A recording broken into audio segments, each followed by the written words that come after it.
ഇന്നലെ നല്ല ടേസ്റ്റുള്ള ഒരു അയില പൊരിച്ചതൊക്കെ കഴിച്ച് ശരീരം മൊത്തം തിണർപ്പായിട്ട് അലർജി ആയിട്ട് ഒരു സഹോദരി വന്നിരുന്നു.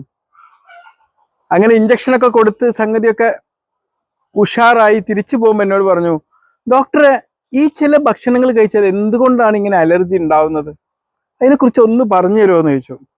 കുറച്ച് പഠിക്കാനൊക്കെ താല്പര്യമുള്ള ഒരു പെൺകുട്ടിയായിരുന്നേ. ഞാൻ നിനക്ക് അതൊരു വീഡിയോ ആയിട്ട് ഇട്ട് തരാമെന്ന് പറഞ്ഞു.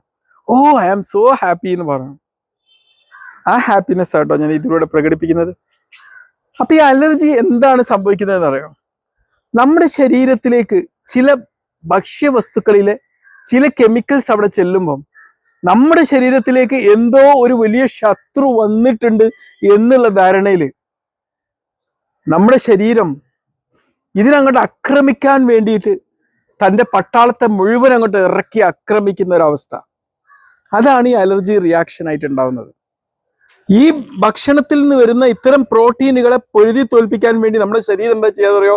ഇമ്മ്യൂണോഗ്ലോബുലിൻ ഇ എന്ന് പറയുന്ന പട്ടാളക്കാരെ അങ്ങോട്ട് ഇറക്കും. പൊരുതടാ, അങ്ങോട്ട് തോൽപ്പിക്കടാ അതിനെ പിടിച്ചെന്ന് പറഞ്ഞിട്ട്. നമ്മുടെ ശരീരത്തിന് ആരോഗ്യപരമായിട്ടുള്ള ഒരുപാട് കാര്യങ്ങൾ ചെയ്യാൻ വന്ന ആളാണെന്നൊന്നും ഇവര് തിരിച്ചറിയൂല. അങ്ങോട്ട് ആക്രമിക്കാൻ തുടങ്ങും. ആ ആക്രമിക്കുമ്പോൾ ഉണ്ടാവുന്ന ഒരുപാട് കാര്യങ്ങളാണ് നമ്മുടെ ശരീരത്തിൽ എന്തായിട്ട് അലർജി ആയിട്ട് പ്രത്യക്ഷപ്പെടുന്നത്. ഈ ഒരു പ്രോസസ്സ് നടക്കുമ്പോൾ നമ്മുടെ ശരീരത്തിൽ ഒരുപാട് രാസവസ്തുക്കൾ ഉൽപ്പാദിപ്പിക്കുന്നുണ്ട്, കെമിക്കൽസ്, ഹിസ്റ്റാമിൻസ് എന്നൊക്കെ പറഞ്ഞിട്ട്.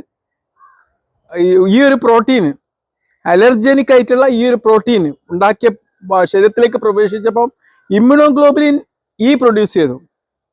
അതൊരു തരം പട്ടാളമാണ്. ഈ ഇമ്മ്യൂണോഗ്ലോബുലിൻ ഇ എന്ത് ചെയ്യും? ഇത് നമ്മുടെ ശരീരത്തിലെ മാസ്റ്റ് സെൽസും ബേസോഫിൽസ് എന്ന് പറയുന്ന രക്തത്തിലെ കടികളും ഒക്കെ ആയിട്ട് അങ്ങനെ അറ്റാച്ച്ഡ് ആവും. ഈ ഒരു സംഭവം അവിടെ നിങ്ങൾ നിന്നിട്ട് കുറച്ച് കഴിഞ്ഞ് വീണ്ടും മറ്റൊരിക്കൽ ഈ അലർജി ഉണ്ടാവുന്ന ഈ ഒരു വസ്തുവായിട്ട് വീണ്ടും സമ്പർക്കം വരുമ്പോൾ എന്താവും? ഇതിന്റെ മെമ്മറിയിൽ അത് അവിടെ കിടക്കുകയാണല്ലോ. ഇത് വീണ്ടും അലർജി ഉണ്ടാക്കുന്ന ഹിസ്റ്റാമിൻസിനെ അങ്ങോട്ട് പ്രൊഡ്യൂസ് ചെയ്യും. അങ്ങനെ പല കെമിക്കൽസും അങ്ങോട്ട് പ്രൊഡ്യൂസ് ചെയ്യും.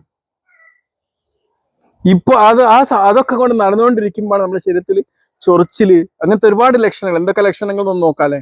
ഈ ഹിസ്റ്റാമിൻസും മറ്റ് കെമിക്കൽസും ഒക്കെ പ്രൊഡ്യൂസ് ചെയ്യുമ്പോൾ നമ്മുടെ ശരീരത്തിൽ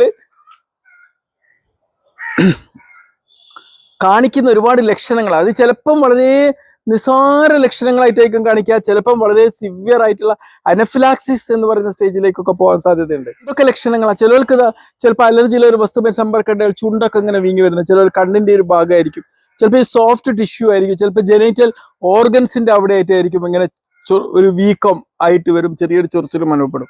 ചിലർക്ക് ശരീരമാസകലം ചൊറിച്ചിൽ അനുഭവപ്പെടുന്ന അവസ്ഥ, ചിലർക്ക് ആസ്മ രൂപത്തിലുള്ള ശ്വാസം മുട്ടലായിട്ട് അനുഭവപ്പെടും, ചിലർക്ക് വൈറൽ അസ്വസ്ഥതകളായിട്ടായിരിക്കും അനുഭവപ്പെടുന്നത്, ചിലർക്ക് ആകെ അങ്ങോട്ട് ശ്വാസം കിട്ടാതെ വളരെ ബുദ്ധിമുട്ടിപ്പോയി, ചിലർക്ക് BP ലോ ആയി പോകുന്ന ഒരു സാഹചര്യം വരും. അനഫിലാക്സിസ് എന്ന് പറയും. അത് ഇതിന്റെ ഏറ്റവും സിവിയർ ആയിട്ടുള്ള ഒരു ഘട്ടമാണ്. BP ഒക്കെ പറ്റ ഡൗൺ ആയിട്ട് ഷോക്കിലേക്ക് പോകുന്ന ഒരു അവസ്ഥ അപൂർവമായിട്ട് ഉണ്ടാവാറുണ്ട്.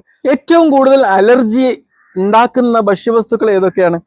ഇത് ഏത് പ്രായത്തിലും വരാമെങ്കിലും ഏറ്റവും കൂടുതൽ ഈ വസ്തുക്കൾ അലർജി ഉണ്ടാക്കുന്നത് കുട്ടികളിലാണ്. ഏറ്റവും കൂടുതൽ അലർജി ഉണ്ടാക്കുന്ന ഒരു വസ്തു നമ്മുടെ നിലക്കടലയാണ്, പീനട്ട്. അതുപോലെ ട്രീ നട്ട്സ് എന്ന് പറയുന്നത്. പിന്നെ സോയാബീൻ കൊണ്ട് ചിലർക്ക് അലർജി ഉണ്ടാവാറുണ്ട്. മുട്ട വളരെ അലർജി ഉണ്ടാക്കുന്ന ഒരു സംഭവമാണ്. ഒരുപാട് പേർക്ക് അലർജി ഉണ്ടാക്കുന്ന മറ്റൊരു വസ്തുവാണ് പാല്. ഗോതമ്പ് ഒരുപാട് പേർക്ക് അലർജി ഉണ്ടാക്കുന്നതാണ്. ചില മത്സ്യങ്ങള്, പ്രത്യേകിച്ച് ചെമ്മീനൊക്കെ ഒരുപാട് പേർക്ക് അലർജി ഉണ്ടാക്കുന്നത് കാണാം. കക്കയിറച്ചി, കക്കമീന്, അത് ചിലർക്ക് അലർജി ഉണ്ടാക്കുന്നതാണ്. പലർക്കും അലർജി ഉണ്ടാക്കുന്ന വസ്തുക്കൾ ഇതിൽ നിന്ന് വ്യത്യസ്തമായിട്ട് മറ്റു പലതും കാണാം. ചിലതൊക്കെ ചിലർക്ക് ചില പ്രത്യേകതയോട് മാത്രമായിരിക്കും ചിലർക്ക് അലർജി ഉണ്ടാക്കുക. അലർജിക്ക് ജനിതകപരമായിട്ട് എന്തെങ്കിലും ഇമ്പോർട്ടൻസ് ഉണ്ടോ എന്ന് വെച്ച് കഴിഞ്ഞാൽ, ഇപ്പൊ 2 രക്ഷിതാക്കൾക്കും അലർജി ഉണ്ടെങ്കിൽ ആ കുട്ടിക്ക്, അതിലുണ്ടാവുന്ന കുട്ടിക്കും അലർജി ഉണ്ടാവാനുള്ള സാധ്യത വളരെ കൂടുതലാണ്. അലർജിയെ കുറിച്ച് ഇനിയും ഒരുപാട് പറയാനുണ്ട്. ഇതിൽ മെയിനായിട്ട് ഇതിന് കൊടുക്കുന്ന ചികിത്സ എന്താന്ന് വെച്ച് കഴിഞ്ഞാൽ തീർച്ചയായിട്ടും അഡ്രിനലിൻ ഇഞ്ചക്ഷൻ കൊടുക്കാറുണ്ട് വളരെ സിവിയർ കേസിൽ. ഞാനൊന്നും ആലോചിച്ച് നോക്കാം. ഞങ്ങളൊരു പ്രൊഫസർ എപ്പോഴും ചെമ്മീനോട് അലർജിയാണ്, പക്ഷെ മൂപ്പർക്കാണ് ചെമ്മീൻ ഒരുപാട് ഇഷ്ടമാണ്. അപ്പൊ എപ്പോഴും ഒരു അഡ്രിനലിൻ കൂടെ കരുതിയിട്ടാവും മൂപ്പര് നടക്കുക. ഭക്ഷണം കഴിക്കും, അലർജി വന്നാൽ അപ്പം ഒരു ഇഞ്ചക്ഷൻ അങ്ങ് കൊടുക്കും. പിന്നെ ആന്റി ഹിസ്റ്റാമിനിക്സ് കൊടുക്കാറുണ്ട്. പിന്നെ ചിലപ്പം കോർട്ടിക്കോസ്റ്റെറോയിഡ് ഇഞ്ചക്ഷൻ കൊടുക്കും, ചിലപ്പോൾ ടാബ്ലറ്റ്സ് രൂപത്തിലൊക്കെ ആയിട്ട് ഇത് കൊടുക്കും, ചിലപ്പോൾ കലാമിൻ ലോഷൻ നമ്മൾ ബേസിക് ആയിട്ട് എല്ലാവർക്കും പുരട്ടാൻ കൊടുക്കും. ഇതിലൊക്കെ ഏറ്റവും അടിസ്ഥാനപരമായിട്ടുള്ള ട്രീറ്റ്മെന്റ് എന്ന് പറഞ്ഞു കഴിഞ്ഞാൽ എന്തൊരു വസ്തു അലർജി ഉണ്ടായത് ആ വസ്തു ഒഴിവാക്കുക എന്നുള്ളതാണ്.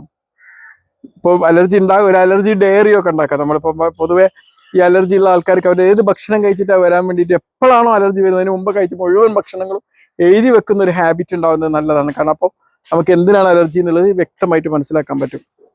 തീർച്ചയായിട്ടും ഇതിനെക്കുറിച്ചുള്ള അറിവ് പങ്കുവയ്ക്കൂടെ പൂർണ്ണമാവുന്നില്ല. എന്തെങ്കിലും സംശയങ്ങളുണ്ടെങ്കിൽ ഇതിൻ്റെ കമൻറ്റ് ബോക്സ് പറഞ്ഞറിയിക്കുക. അതെല്ലാം ക്രോഡീകരിച്ചുകൊണ്ട് മറ്റൊരു വീഡിയോ ആയിട്ട് ഞാൻ നിങ്ങളുടെ മുമ്പ് പ്രസൻറ്റ് ചെയ്യുന്നതാണ്. Okay, by.